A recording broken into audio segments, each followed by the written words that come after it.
17వ తారీఖున జూలై 17వ తారీఖున ఏం ఫస్ట్ టైం కాదు రిజెక్ట్ అవటం, కొన్ని వందల సార్లు రిజెక్ట్ అయినాయి అదే తిరుమల తిరుపతి దేవస్థానంలో.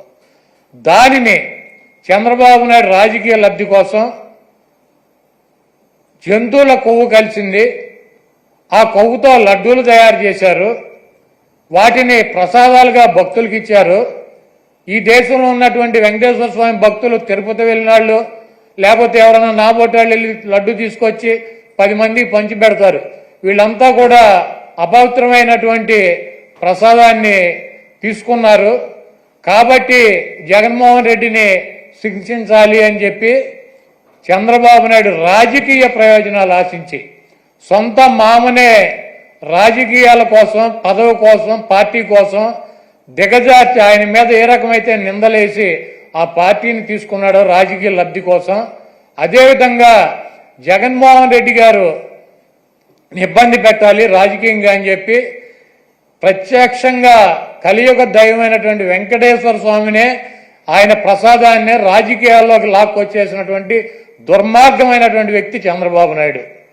ఈరోజు ఇటువంటి దుర్మార్గం చేసి ఆలయ ప్రతిష్టని, వెంకటేశ్వర స్వామి విశిష్టతని దెబ్బతీసినటువంటి ఈ చంద్రబాబు నాయుడు గారికి బుద్ధి రావాలని చెప్పి, దీనిలో ఎటువంటి తప్పు జరగలేదన్నది ప్రజలకి తెలవాలని చెప్పి 1కి 10 సార్లు చెబుతున్నాం.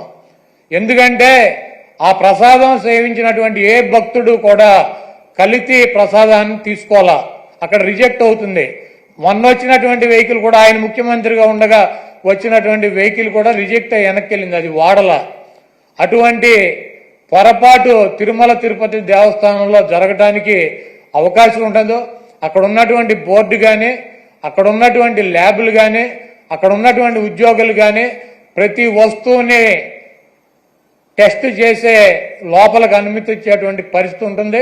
రిజెక్ట్ అయిన సందర్భాలు కోకొల్లలో ఎవరూ కూడా మేమేదో అపచారం చేశామనో లేకపోతే జంతువులు కొవ్వు కలిసినటువంటి ఆహారం తిన్నామనో ఎవరు కూడా బాధపడాల్సినటువంటి అవసరం లేదు. ఇది గతంలోనూ జరిగింది, ఇది ప్రాసెస్ జరుగుతూనే ఉంటుంది. ఎక్కడా కూడా ఏ ల్యాబ్ కూడా డైరెక్ట్గా దీంట్లో పశువులకు సంబంధించినటువంటి కొవ్వు కలిసిందని చెప్పి ఇవ్వాల. ఇలా జరిగి ఉండొచ్చు, అలా జరిగి ఉండొచ్చు, దీని మీద ఇంకా క్షుణ్ణంగా పరిశీలించాలని చెప్తే ఆ పనికిమాలిన రిపోర్ట్ ఒకటి తీసుకొచ్చి ఇది జరిగిపోయింది, తినేశారు, వండేశారు, స్వామికి పెట్టేశారు అని చెప్పి ఒక దేవుణ్ణి అడ్డం పెట్టుకునే రాజకీయాలు చేయడానికి దిగజారిపోయినటువంటి వ్యక్తుల్ని ఏమనాలి? ఇటువంటి వ్యక్తి ఈ రాష్ట్రానికి ముఖ్యమంత్రి.